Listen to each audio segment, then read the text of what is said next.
شب برات کی آمد ہے، اب ایک سلسلہ شروع ہوگا کہ لوگ سوشل میڈیا پہ، واٹس ایپ پہ، فیس بک پہ ایک دوسرے سے معافی مانگیں گے۔ بس وہ ایک براڈ کاسٹ لسٹ بنائی ہے اور اس میں میسج جو ہے وہ چھوڑ دیتے ہیں اور وہ 100-200 لوگوں کو پہنچ جاتا ہے۔ تو یہ معافی مانگنے کا درست طریقہ ہے؟ ایک ہے آئیڈیل طریقہ، ٹھیک ہے، اور ایک ہے میں وجہ ہو سکتا ہے کام کر جائے، ٹھیک ہے، ٹھیک ہے۔ ایک ہوتا ہے کہ آپ تیر چلاتے ہیں نشانہ دیکھ کے، ٹھیک ہے، اور ایک ہوتا ہے کہ آپ ایسے ایسے کر کے ایسے گھما دیں تو کہیں تو لگے گا، ٹھیک ہے، ٹھیک ہے۔ تو لازمی بات ہے کہ تیر اندازی اسے نہیں کہتے، ٹھیک۔ اسی طرح معافی مانگنا بھی اسے نہیں کہتے کہ آپ جو ہے نا وہ بالکل جو ہے نا وہ گھما کر یوں مار دیں، کوئی تو معاف کر ہی دے گا۔ معافی کا مطلب یہ ہوتا ہے کہ آپ نے اگر کسی کو تکلیف پہنچائی ہے تو آپ اس کے سامنے شرمندگی کا اظہار کرتے ہیں اور اس کی دلجوئی کرتے ہیں، اور اس کے دل کو جو رنج پہنچایا تھا وہ رنج زائل کرتے ہیں، اور وہ بندہ سمجھتا ہے کہ یار یہ اپنی غلطی پر ندامت محسوس کر رہا ہے، لہذا یہ احساسات کے نتیجے میں وہ آپ کو معاف کر دیتا ہے۔ معافی کا حقیقی مطلب یہ ہوتا ہے۔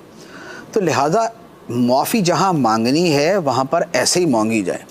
یہ جو بالکل ہی جو ہے نا وہ تیر تکے والی معافی ہے، کسی جگہ فائدہ دے بھی سکتی ہے کہ جہاں پر بندوں نے حقوق ایسے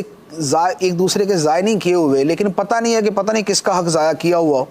اور بہت بڑی اور 200 بندوں سے جدا جدا معافی مانگنا بظاہر مشکل ہوتا ہے، اور اتنوں کی حق تلفی کی بھی نہیں ہوتی، تو بندہ سب کو میسج کر دیتا ہے، پھر جو معاف کر دے تو معافی بھی ہو جاتی ہے۔ تو یوں ایک سرٹن لیول تک، ایک حد تک یہ شے اپنی جگہ مفید ہے، لیکن جہاں آپ کو پتہ ہے کہ اس بندے کا میں نے دل دکھایا، اس کا حق ضائع کیا، اسے میں نے تکلیف دی، تو وہاں پر اڑتی اڑتی اور مبہم سی معافی جو ہے تو یہ پھر معافی نہیں بنے گی۔ لہذا معافی مانگنے میں جو حقیقی طریقہ ہے وہ اختیار کیا جائے کہ جسے کہتے ہیں معافی مانگنا، کہ یار اس بندے نے مجھ سے معافی مانگی ہے، وہی معافی مانگی جائے۔ ورنہ اب کیا ہو رہا ہے کہ اب آہستہ آہستہ لوگ الٹا ناراض ہو رہے ہیں کہ یار یہ کون سا طریقہ ہوا کہ بھئی جناب یوں کر کے مجھے بھیج دیا کہ بس صحیح ہے جی معاف کر دینا۔ تو ایسے تھوڑی معافی ہوتی ہے۔ ایک ہوتا ہے کہ ایک بندہ اتنے ساروں سے معافی مانگ ہی نہیں سکتا، جیسے امیر اہل سنت بھی مدنی چینل کے اوپر کئی مرتبہ جو ہے وہ اجتماعی ایک عوامی معافی مانگتے کہ بھئی میں نے کبھی کسی کا دل دکھایا ہو، کسی کو تکلیف پہنچی تو مجھے معاف کر دیں۔ وجہ ظاہر ہے کہ امیر اہل سنت لوگوں کو جانتے نہیں ہیں، اور کس کا جانے انجانے میں کیا ہو گیا اس کا پتہ نہیں ہوتا، تو اب ان کے لیے تو ممکن نہیں ہے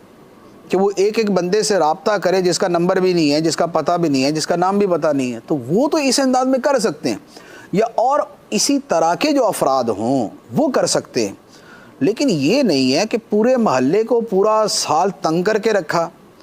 اور پورے جنا راتیں ان کی برباد کی اور شور شرابہ کیا، اور اب آپ جناب جس کو کہتے ہیں نا کہ بس وہ انڈر دا ٹیبل چھوٹی سی معافی آگے بڑھا دیں کہ جناب معاف کر دیں، یہ معافی نہیں ہے یہ۔